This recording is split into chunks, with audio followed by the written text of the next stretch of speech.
starting their trip to Europe today, where I think they will convey to the allies their message about the US being back in the world, diplomacy is back, multilateralism is back. But how does this approach fit with the decision to so far stick to the policy switch made by Donald Trump concerning the sovereignty of the Western Sahara to support Morocco's aspirations instead of the United Nations position? How do you conciliate both statements, or is maybe the State Department about to review its position on this policy switch? When it comes to Western Sahara, we're consulting privately with the parties about how best to halt the violence and achieve a lasting settlement. I don't have anything further to announce at this time, but I would certainly take issue with the characterization that there's been a continuity, including when it comes to our approach towards the region from the last administration and even in. Les États-Unis ont des accords de libre-échange avec seulement 20 pays. Le Maroc est l'un d'eux, et le seul en Afrique. L'accord de libre-échange USA-Maroc est un accord global qui soutient les importantes réformes économiques et politiques entreprises par le Maroc. Il s'applique au commerce des marchandises, aussi bien agricoles qu'industriels, et au commerce des services, couvrant une multitude de secteurs économiques et un large épouvantail de produits. Il porte également sur les aspects liés au travail, à la politique environnementale, au marché public et aux droits de la propriété intellectuelle. En 2020, malgré le ralentissement économique constaté au monde entier, dû à la pandémie, le commerce bilatéral a atteint 3,3 milliards de dollars.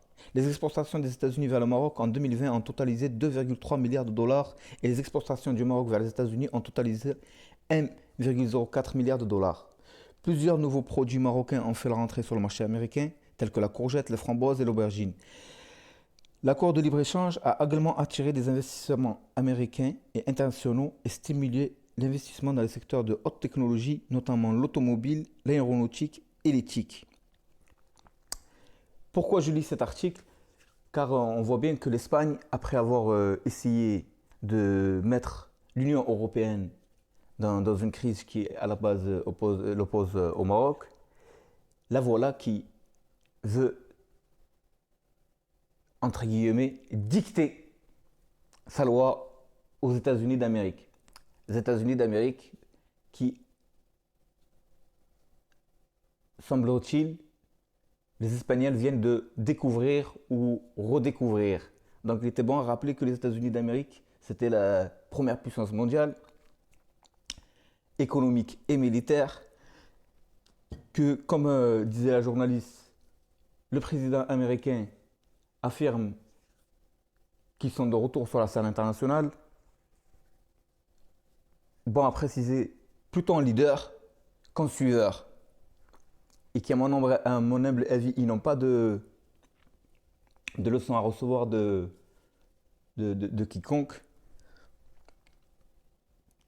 Quant à la question du Sahara occidental, Madame, en interrogeant le secteur d'État américain, elle omit un fait très important. Les États-Unis d'Amérique, avant de prendre une décision, y ont longuement réfléchi. Madame oublie-t-elle que c'est, par exemple, James Baker qui était chargé de ce dossier à l'ONU, dans les années 90 notamment. James Baker, qui, rappelons-le, n'est pas espagnol, c'est un Américain. Tout ça pour dire que revenir sur une décision